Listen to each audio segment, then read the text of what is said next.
وقت کے ظالم بادشاہوں نے امام جعفر صادق علیہ السلام کے مدرسے پہ پابندی لگا دی اور سید و سادات پہ ظلم کرتے رہے۔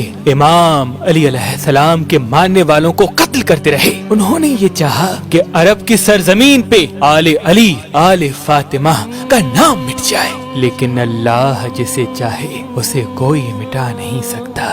امام جعفر صادق علیہ السلام کی شہادت کے بعد سادات پہ اور بھی ستم بڑھنے لگا اور سادات عرب کو چھوڑ کے مختلف ممالک کی طرف ہجرت کرنے لگے، اور ہارون رشید نے امام موسیٰ کاظم علیہ السلام کو مسلسل قید خانے میں ڈال دیا۔ امام موسیٰ کاظم علیہ السلام کو ایک قید خانے سے دوسرے قید خانے اور دوسرے قید خانے سے تیسرے قید خانے مسلسل رکھا گیا۔ آل رسول کے ماننے والوں کی بہت اصرار کے بعد ہارون رشید نے امام موسیٰ کاظم علیہ السلام کو رہا کیا۔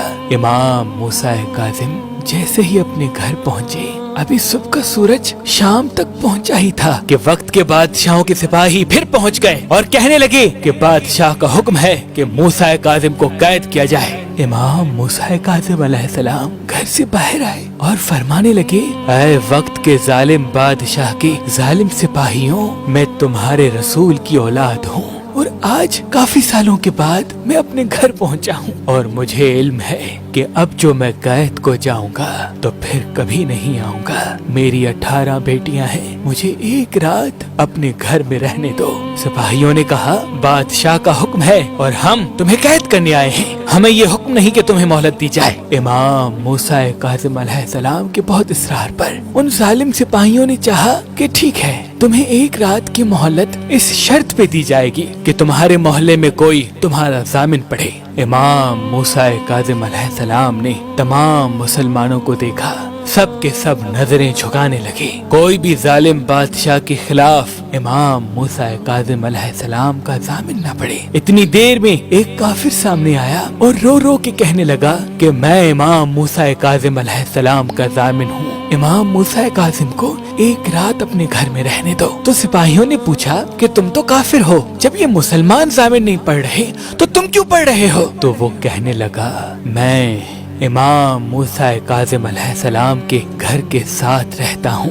امام موسیٰ کاظم علیہ السلام کے گھر کی دیوار اور میری دیوار ایک ساتھ ہے۔ کافی سال گزر گئے، مجھے یہ علم ہی نہ تھا کہ امام موسیٰ کاظم علیہ السلام کی 18 بیٹیاں ہیں۔ میں نے کبھی اس کے گھر سے کسی عورت کی آواز نہیں سنی۔ اس کی شرافت کو سلام ہے، اس کی عظمت کو سلام ہے، اس کے گھر کی عورتوں کو سلام ہے۔ میں نے اپنی زندگی میں اس سے زیادہ شریف انسان نہیں دیکھا۔ اگر مسلمان ایسے ہوتے ہیں تو میں اسلام قبول کرتا ہوں۔ بس امام موسیٰ کاظم علیہ السلام کو ایک رات کی مہلت ملی اور صبح پھر سے امام موسیٰ کاظم کو قید کیا گیا اور 14 سال مسلسل قید خانے میں رکھا گیا۔ تاریخ نے لکھا کہ وہ قید اتنی شدید تھی کہ نہ امام کھڑے ہو سکتے تھے اور نہ امام بیٹھ سکتے تھے۔